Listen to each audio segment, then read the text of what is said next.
আমরা সংস্কারের কথা বলি, এখন মনে করেন যে ব্যাংকের বোর্ড অফ ডিরেক্টরের কথা একটু আসছে এখানে। আপনার বোধহয় মনে আছে, আমরা যখন 91-এ গভর্নমেন্টের পরে যখন সাইফুর রহমান সাহেব আমাদের অর্থমন্ত্রী 2001-এ যখন দেখলেন যে পলিটিক্যাল লোকজন যদি দল থেকে যদি এমপিদের ডিরেক্টর করা হয়, এটা 91 গভর্নমেন্টের এন্ড 3rd ইয়ার থেকে শুরু হয়েছে, তাহলে ব্যাঙ্কগুলিতে কারাপশন রেট বেড়ে যায়। Disbursement of loan without qualitative study, quantitative স্টাডিতে পার্টির লোকজনকে দিয়ে দেওয়া হয় বা নিশ্চয়ই কোনো দুর্নীতি করে দেওয়া হয়। উনি ডিসকন্টিনিউ করলেন পার্টির লোকদের ব্যাংকে ডিরেক্টর করা। It was a very good step, good reform for the board of directors in the bank, nationalize ব্যাঙ্কগুলিতে। বাট আদৌ কি থেকেছে সিস্টেমটা?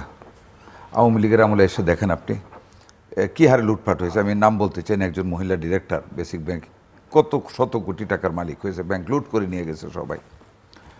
এটা কিন্তু একটা রিফর্মস ছিল বিএনপির করা, but it has not been kept. এটাকে কিন্তু উইথড্র করে ফেলা হয়েছে। কেয়ারটেকার গভর্নমেন্ট, এটা তো সংবিধানে ছিল, সেটা সংবিধান থেকে উঠিয়ে দেওয়া হয়েছে। কে উঠিয়েছে? কোর্ট। আমি এই কথাটা এই জন্য আসলাম যে আপনি শুধু সংস্কার দলগুলি করলে কিন্তু হবে না। There must be very good সেই বিধান, সেই কেয়ারটেকার ব্যবস্থাকে ম্যানিপুলেট করার চেষ্টা করেছে বিএনপি। অভিযুক্ত বিএনপির বিরুদ্ধে আছে, ক্ষমতা আছে। আমি কিন্তু এখানে কোনো দলের বিষয়ে আমি কথা সুযোগ তৈরি করে দিয়েছে বিএনপি। কে করেছে বা না করেছে আমি কিন্তু ওটাতে যেতে চাই না। আমার কথাটা হলো কি হলো, এটা কেয়ারটেকার গভর্নমেন্ট। ঠিক আছে, বিএনপি যদি ভুল করে থাকে, সেটা বিএনপির ভুলটা শুধরে কেয়ারটেকার গভর্নমেন্ট থাকবে, আরও শক্তভাবে করা হবে। বাট এটাকে একেবারে অ্যাবলিশ করে দেওয়া হলো। কাকে দিয়া? কোর্টকে দিয়া। এই যে কোর্ট একটা হস্তক্ষেপ এখানে করতে পারলো, কোর্ট কিন্তু সোমোটো করেনি। They had been directed by the power government, এবং সেই পাওয়ারে খায়রুল হক সাহেব এটা করেছেন তার নেত্রীকে খুশি করার জন্য। সেইখানে আমি বলবো কোর্টকে ইন্ডিপেন্ডেন্ট করা, ওইটা সংস্কারও করতে হবে এগুলির সাথে। খালি আমরা রিফর্মস করলে কিন্তু হবে না। অনেক রিফর্মস আমরা এখন করতে পারবো। ব্যাংকের রিফর্মসের কথা উনি বলেছেন, হ্যাঁ অনেক রিফর্মস করা হচ্ছে। এই রিফর্মসগুলি যদি আসলে না থাকে, যারা ডাইরেক্টর তারা যদি লোন নিতে পারে, আবার যদি বলে যে না নেওয়া অসুবিধা নেই, মিনিস্টার বললেই হবে অর্থমন্ত্রী। কাজে রিফর্মসগুলি হইতে হবে ভেরি মাচ লিগেল বেস দেখে, এবং এমনভাবে করতে হবে যেখানে কেউ হস্তক্ষেপ করতে পারবে না। এগুলির জন্য অনেক অ্যানালাইসিস করে খুব লেজিসলেটিভ সাইডটা দেখে কোর্টকে সাথে নিয়ে কোর্টকে ইন্ডিপেন্ডেন্ট করতে হবে 100%।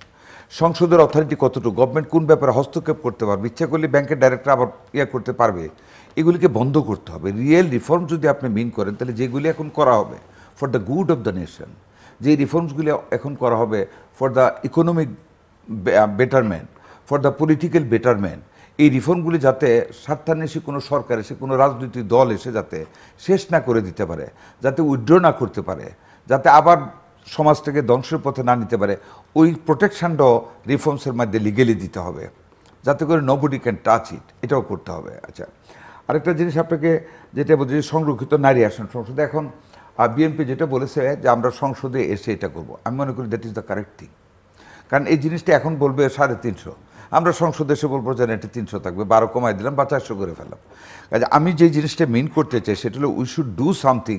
রিফর্মসটা এমনভাবে করা উচিত, এখন একটা গাইডলাইন দেওয়া যায় যে পরবর্তী গভর্নমেন্ট যে আসবে সে 400 করবে। একটা কাজ তো হচ্ছে যে রাজনৈতিক দলগুলোকে বা বিএনপিকে এই কমিটমেন্টের জায়গায় নিয়ে আসার চেষ্টা। হ্যাঁ, কমিটমেন্ট আপনি রক্ষা করবেন কি করবেন না, যখন রক্ষা করবেন না, এখন কমিট করলেন যেটা প্রফেসর শামীম রেজা বললেন, হয়তো স্বাক্ষরও করলেন না, তখন তো ভবিষ্যতে প্রফেসর শামীম রেজা বলতে পারবে যে আপনি স্বাক্ষর করেননি, এই হচ্ছে আপনার চরিত্র।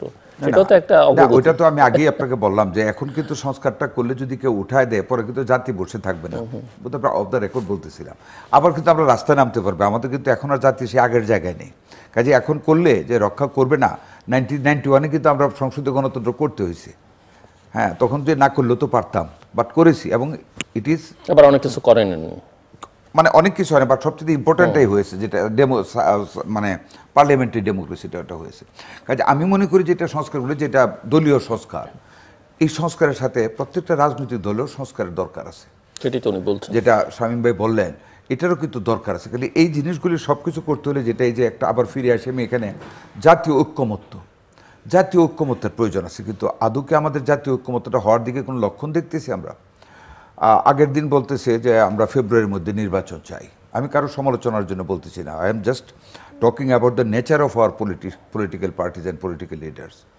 আগের দিন যেটা আমি বলতেছি সাখাওয়াত হোসেন বকুল, যে আমরা নির্বাচন মানে ফেব্রুয়ারির মধ্যে আমরা নির্বাচন চাই। তার মানে উই মিন যে বিফোর দ্য রমজান, পরের দিনে দেখলাম দৃশ্যমান বিচার এবং দৃশ্যমান সংস্কার হলে। এখন হোয়াট ইজ দৃশ্যমান, হোয়াট ইজ ভিজিবল, মানে বিচার, হোয়াট ইজ ভিজিবল রিফর্মস, এটা তো উনি বলেন না, একটু ক্লিয়ার করতে হবে।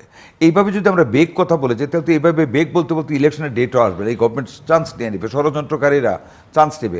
আমি ওয়ারিড অ্যাট ওয়ান প্লেস যে আমরা কিন্তু এখনও কতগুলি বেগ টার্মের উপর আছি, সংস্কার সংস্কার সংস্কার। 8 মান্থস পাস্ট, বিচার বিচার বিচার, আজ পর্যন্ত কি একটা বিচার হয়েছে? বিচার ব্যবস্থা তো প্রথম থেকেই ডিস্টার্ব হয়ে গেছে। ওবায়দুল কাদেরের মতো লোক যে নাকি সবচেয়ে ইনস্টিগেট করেছে স্টুডেন্টদেরকে, তার ছাত্রলীগকে, যে আমাদের ছাত্রলীগই যথেষ্ট আক্রমণ করে, এবং তার বক্তব্যের পর থেকে বৈষম্য বিরোধী ছাত্রদের উপর অমানসিক নির্যাতন শুরু করেছে ছাত্রলীগ ফায়ার আর্মস নিয়ে। পুলিশের পরিবর্তে তারা they started firing over the students participating in the বৈষম্য বিরোধী ছাত্র আন্দোলন। সেই ওবায়দুল কাদের তো 5ই আগস্টের পরে 3 মাস 8 দিনের মতো ডাকাইছিল। টু হোম, উইথ হোম, নিশ্চয়ই আমাদের মানে গভর্নমেন্টের লোকও জানতেন। আপনি 3 মাস 8 দিনে স্পেসিফিক কীভাবে বলছেন? He left the country on 9th of November, ওইভাবে হিসাব করে বলছে 1-2 দিন এদিক সেদিক হতে পারে। আচ্ছা, বর্ডারের যে রেকর্ডটা আমরা তখন দেখেছি সেটা হলো 9th November he left the border. ওই হিসাবে বললাম, তো এতদিন সে কোথায় ছিল ওর মতো লোক? কাজে ওইখান থেকে তো বিচার ব্যবস্থা ডিস্টার্ব হয়ে আসতেছে আজ পর্যন্ত। এই যে প্রায় 9 মান্থস রানিং, একটা বিচার তো এখনো হয় নাই, এই ক্রিমিনালগুলি তো আর ধরা পড়ে নাই। আচ্ছা, এরপরে ধরে নিলাম বিচার ব্যবস্থার পিছনে আমরা আছি, কিন্তু দৃশ্যমান বিচার ব্যবস্থা যে বললেন, এখনও তো এই গভর্নমেন্টের কাছে সেই সৎ ইচ্ছা আমরা দেখতেছি না, অ্যাডভাইজারদের কথাবার্তা আমরা বুঝতেছি না। রিফর্মসের ব্যাপারে এখন তো কনক্রিট ওয়েতে দলগুলিকে নিয়ে বসেন নাই। উনি বলেছেন রাজনীতিবিদের বাইরের লোক আছে, okay let us honour that. ওই সুশীল সমাজের মানুষ নাগরিকদের নিয়ে বসুক একটা টেবিল, ওভার দ্য টেবিল, যে আপনি আমাদের দুজন নিয়ে বসছেন, এইভাবে সবাইকে একসঙ্গে বসে UNICEF should represent the advisory council, যে look, these are the 2 parts of the reforms. One I can do now, and the second part you can do after forming the government, whoever goes in the power. আর আমাকে first পার্টটা করতে আমার 6 মাস 7 মাস 8 মাস, whatever the time he needs, he should spell out in the meeting. সেইখানে সকল রাজনৈতিক দলগুলি একটা কনসেনসাসে কিন্তু আসতে হবে, ওইখানে এসে তাদেরকে বলতে হবে okay you take this time. এইটা বলার পরে he should declare the road map for the election. Ultimately কিন্তু নির্বাচনের কোনো অল্টারনেটিভ নাই। একটা নির্বাচিত সরকারের বিকল্প কিন্তু অনির্বাচিত সরকার হতে পারে না। বর্তমান ভূ রাজনৈতিক প্রেক্ষাপটে এবং বৈশ্বিক রাজনৈতিক প্রেক্ষাপটে কিন্তু এইভাবে যদি কন্টিনিউয়াসলি আমাদের একটা অনির্বাচিত গভর্নমেন্ট থাকে, there will be curtailment over the international politics, trade, business, politics, বা আপনার আমাদের রিলেশনশিপ, পলিটিক্যাল রিলেশনশিপ, এভরিথিং কিন্তু আমাদের ডিস্টার্ব হয়ে যাবে, আনইথিক্যাল হয়ে যাবে। প্রফেসর শামীম রেজা, আমরা ইলেকশনটা আমাদেরকে খুব দরকার, সেটার একটা রোড ম্যাপ দেওয়া উচিত, ওইটা দেখে আমরা সামনের দিকে যেতে পারি। এই যে আমাদের ইলেকশনের রোড ম্যাপ, তারিখ নিয়ে আলোচনা হচ্ছে, কিন্তু রাজনৈতিক দলগুলোর মধ্যে দেখছি আমরা যে এক এক দলের এক এক রকমের চাওয়া ইচ্ছে। বিএনপি একরকম বলছে, জামাত আরেক রকম বলছে, নতুন পার্টি এনসিপি আরেক রকম বলছে, এবং সরকারের চার্টও স্পষ্ট নয়।